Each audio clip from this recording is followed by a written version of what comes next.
nama saya Anissa Aulia. Saya dari Universitas Islam Kalimantan Muhammad Arsyad Al-Banjari Banjarmasin. Saya Fakultas Teknik, jurusan Teknik Sipil semester 4. Dan di sini saya akan membahas tentang materi sampah dari mata kuliah Rekayasa Lingkungan. Untuk lebih lanjutnya, tetap tonton. Nah, jadi kita masuk ke dalam pembahasan mengenai sampah. Jadi sampah itu ada pengertiannya. Jadi pengertiannya adalah sesuatu yang tidak dikehendaki oleh yang punya dan bersifat padat. Dan ini menurut Somirat tahun 1996. Menurut Undang-Undang Nomor 18 tahun 2008 tentang pengelolaan sampah menyatakan bahwa sampah adalah sisa kegiatan sehari-hari manusia atau proses alam yang berbentuk padat. Di pengertian sampah menurut SNI 1924-54-2002 tentang tata cara teknik operasional pengelolaan sampah perkotaan adalah limbah yang bersifat padat terdiri dari bahan organik dan bahan anorganik yang dianggap tidak berguna lagi dan harus dikelola agar tidak membahayakan lingkungan dan melindungi investasi pembangunan. Jadi berdasarkan berbagai pengertian di atas, maka secara sederhana sampah dapat kita artikan sebagai segala sesuatu yang berasal dari kegiatan atau aktivitas manusia atau makhluk hidup yang lain yang berbentuk padat dan tidak diinginkan lagi, tidak berguna pada waktu tertentu. Jadi dia tidak dianggap akan berguna pada waktu tertentu.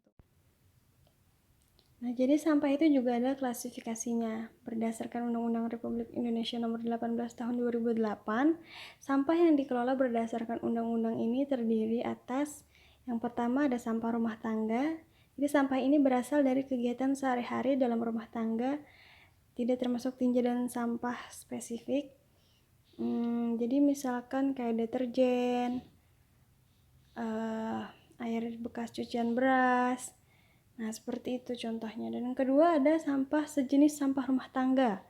Sejenis sampah rumah tangga. Jadi sampah ini berasal dari kawasan komersial, kawasan industri, kawasan khusus, fasilitas sosial, fasilitas umum dan atau fasilitas lainnya. Jadi misalnya seperti perhotelan. Nah, itu juga termasuk sejenis sampah rumah tangga. Yang ketiga ada sampah spesifik. Apa itu sampah spesifik? Jadi sampah ini meliputi sampah yang mengandung bahan berbahaya dan beracun, sampah yang timbul akibat bencana, puing bongkaran bangunan, sampah yang secara teknologi belum dapat diolah, atau sampah yang timbul tidak secara periodik. Jadi misalkan sampah industri, misalkan ada pabrik jeans, jadi air bekas rendaman jeans itu termasuk ke dalam sampah yang mengandung bahan berbahaya dan beracun. Jadi berdasarkan asalnya, secara umum jenis sampah berdasarkan asalnya dapat dibagi menjadi dua, yaitu sampah organik dan sampah anorganik. Sampah organik itu adalah sampah yang terdiri dari bahan-bahan penyusun tumbuhan dan hewan yang diambil dari alam atau dihasilkan dari kegiatan rumah tangga, pertanian, perkantoran, dan kegiatan lain. Sampah ini dengan mudah diuraikan dalam proses alami. Sampah rumah tangga sebagian besar merupakan bahan organik. Nah, sampah ini dengan mudah diuraikan dalam proses alami. Sampah rumah tangga sebagian besar merupakan bahan organik. Sampah organik itu adalah sampah dari dapur seperti sisa makanan, sayuran, kulit buah, rempah-rempah, dan lain-lain. Sedangkan sampah anorganik berasal dari sumber daya alam tak terbaharui seperti mineral, minyak bumi, atau proses industri. Beberapa dari bahan ini tidak terdapat di alam seperti plastik dan aluminium. Sebagai zat anorganik, secara keseluruhan tidak dapat diurai oleh alam, sedangkan sebagian lainnya hanya dapat diurai dalam waktu yang sangat lama. Sampah jenis ini dalam tingkat rumah tangga dalam bentuk botol kaca, botol plastik, tas plastik, dan kaleng, kertas, koran, dan karton yang berupa perkecualian. Nah, jadi kertas dan koran itu juga karton adalah perkecualian. Berdasarkan asalnya, kertas, koran, dan karton termasuk sampah organik. Kenapa? Karena kertas itu kan dari kayu, koran dan Karton juga dari bahan yang dapat terurai oleh alam, makanya termasuk sampah organik. Tapi karena kertas, koran, dan karton dapat didaur ulang seperti sampah anorganik lain, misalnya gelas, kaleng, dan plastik, maka dimasukkan ke dalam kelompok sampah anorganik. Lalu berdasarkan sifatnya, secara garis besar sampah dapat digolongkan sebagai berikut. Jadi yang pertama ada degradable waste atau sampah yang mudah membusuk atau mudah terurai. Jadi sampah ini dapat diurai secara sempurna oleh proses biologi baik aerob maupun anaerob. Misalnya sisa makanan, sayuran, daging, dan lain-lain. Nah, sedangkan untuk yang non-degradable waste atau sampah yang tidak mudah terurai, yaitu plastik, kaleng bekas, dan lain-lain. Jadi sampah ini dapat dibagi lagi menjadi recyclable atau sampah yang dapat diolah dan digunakan kembali karena memiliki nilai ekonomis seperti plastik, kertas, pakaian, dan lainnya. Sementara yang non-recyclable adalah sampah yang tidak memiliki nilai ekonomi dan tidak dapat diolah atau diubah kembali seperti Tetra Pak, carbon paper, thermocol, dan lain-lain. Nah, terus yang ketiga ada combustible waste, sampah yang mudah terbakar, misalnya kertas, daun-daun kering, dan lain-lain. Yang non-combustible waste adalah sampah yang tidak mudah terbakar, yaitu sebaliknya, jadi misalkan besi, kaleng bekas, gelas, dan lain-lain. Lalu ada sumber-sumber sampah. Jadi sampah yang dikelola oleh pemerintah kota di Indonesia sering dikategorikan dalam beberapa kelompok, yaitu yang paling banyak adalah sampah dari rumah tinggal. Ini banyak sekali terdapat sampah, jadi misalkan ada sisa makanan, plastik, kertas, karton, kain, kayu, kaca. Bahkan ada juga sampah yang berukuran besar seperti dahan pohon, lalu ada TV bekas, kasur, dan mebel yang sudah tidak terpakai lagi. Bahkan kadang-kadang ada juga terdapat sampah golongan B3 yang bahannya berbahaya dan beracun seperti misalnya baterai, lampu, sisa obat-obatan, oli bekas, dan lain sebagainya. Lalu berikutnya ada juga sampah dari daerah komersial. Nah, jadi jenis-jenis sampah yang terdapat di daerah komersial bisa kalian baca dan lihat seperti pada layar.